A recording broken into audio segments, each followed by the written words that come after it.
Do you agree with Professor Cox? Should scientists like yourself get out and talk to the public a bit more about the sort of work you do? Oh, absolutely. I absolutely agree.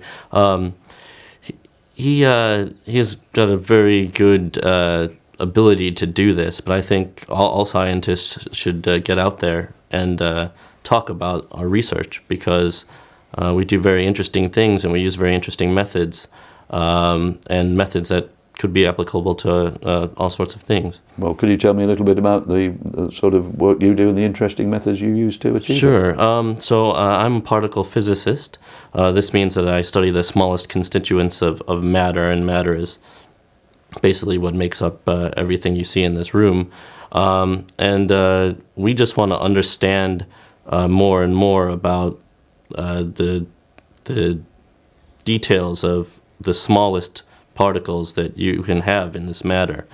And so I think that it kind of is really interesting, because we have the opportunity to say, well, let me ask a question, what kind of stuff is in here, and then we can design experiments and try to find out more about the details of what's in matter.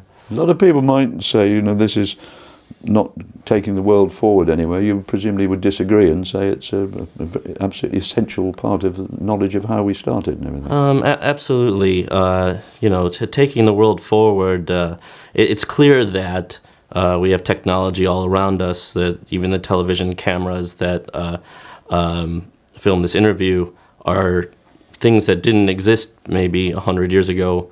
And so now we have these technologies which allow us to communicate and do different things, and this is all because science has given us the opportunity to find out more about how things work.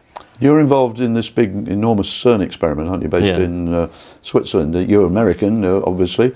Was it the CERN experiment that brought you to this country, or was it something else? It was. Particle physics is it's interesting and can be done on all sorts of scales, from very small experiments to very big experiments.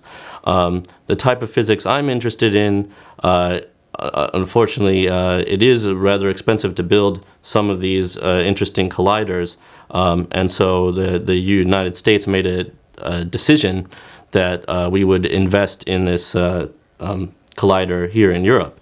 And so that means, though, that if you really want to be a particle physicist at some of the highest energy scales that are accessible to us, you do occasionally have to make some moves. And so I viewed it as an opportunity, and I decided to come to Europe, and it's been very good.